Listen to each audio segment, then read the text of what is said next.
over the weekend, but you know there's always those last little bits of shrimp that get tossed back into the fridge. You don't know if you're gonna use them again, so I thought, why not make shrimp toast? You guys are gonna love this one. You guys can see what I'm talking about here. This is all that's left out of the shrimp ring that I had on the weekend. So it's the perfect amount to make into our shrimp toast. So what we're gonna do is start getting our shrimp onto our skewer. Now we like a skewer that is a flat skewer like this because since it's flat, it keeps the shrimp nice and flat on the grill. Then you don't have to worry about that spinning. It just lays flat on the grill. So let's get these shrimp onto the skewer. These shrimp are already cooked, but we love charcoal flavor. So you don't need to worry about how long these are gonna cook for on the grill. All we're going for here is to add some charcoal flavor to our already cooked shrimp and some color too. Oh, that little tail came off. It's for the critters out here. These are typically like what we'd say like a medium-sized shrimp. You could do this with a bigger style shrimp, a smaller style shrimp. We definitely wouldn't recommend like those cocktail shrimp that come in the can because they can't fit on the skewer. This is nice though that we're doing this outside today. It's cold here in Canada today. It's -2, but you know what? You gotta make sure that you get outside in the winter even. That's why we love to grill. And because there always has to be that one different one in the group, look, this one's gonna go on this way just to seal the deal. Looks good to me. Check this out. That is a lot of shrimp left over. Because our shrimp is already cooked and we just need to grill the bread up, we definitely don't need a full chimney of charcoal. And you'll notice this is a very tiny grill we're using. So we've only opted for about half a chimney. Let's see how this fits in. Yes. Spread that out. It's handy when we've got this much snow on the ground when we're grilling, because we just take a hot chimney, put it right on the ground, no one's the wiser. Get our grate here. We're gonna put it right on top. My hands are freezing. Let's just warm those puppies up a little bit. We'll get the lid on. Make sure we have the dampers opened up to get some good airflow in the top. We want this to get as hot as possible to get some nice color and flavor on those shrimp. Our grill's been preheating for about 10 minutes, which is the perfect preheat time. It's time to get these shrimp on. Now, this looks like it might not fit on the grill. Let's see. Oh, I think it's just gonna make it.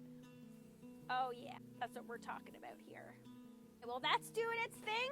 Let's get our baguette cut up. When it comes to slicing a baguette, you could go like this, cutting it just straight narrow like that. But what we like to do is turn it like that and slice it like that.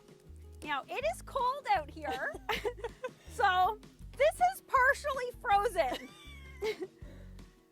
But you just gotta get some elbow grease in there and you can make anything happen. So we slice it on an angle like that because it makes for a beautiful presentation. It doesn't really add different flavor or anything like that. This, you're telling me that doesn't look good. That adds a beautiful presentation.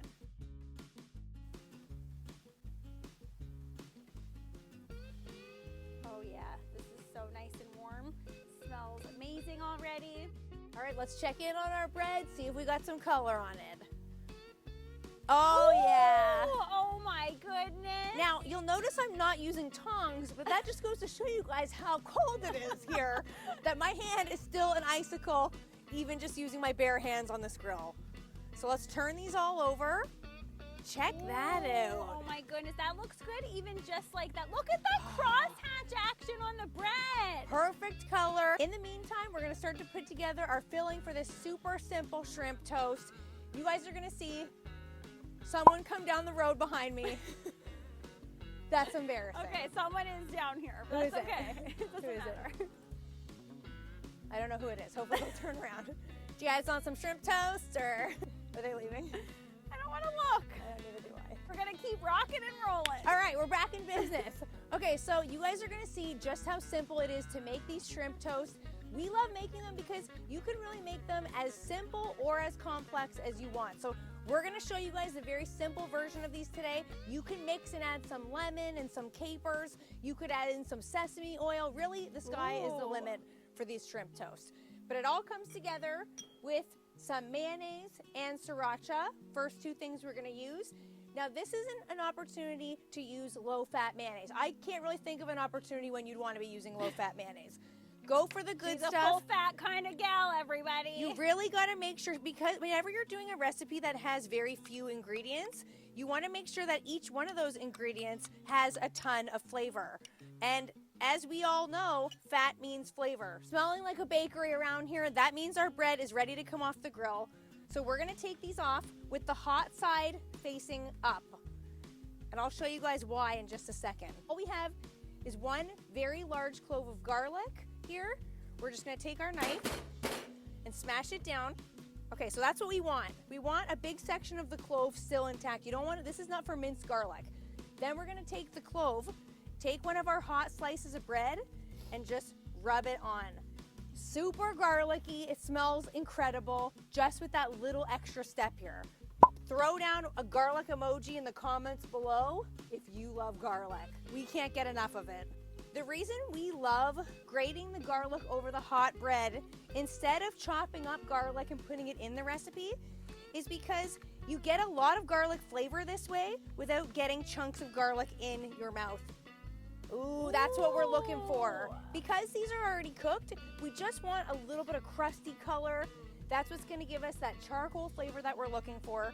And because Matt has already prepared the rest of our ingredients, this is gonna come together super quickly.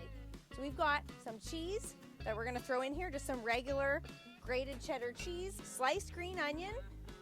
If you don't like onion in here, you could leave that out altogether. We know a lot of people don't like to see green in different things. Feel free to omit the onion altogether. We're gonna add a few dashes of fish sauce.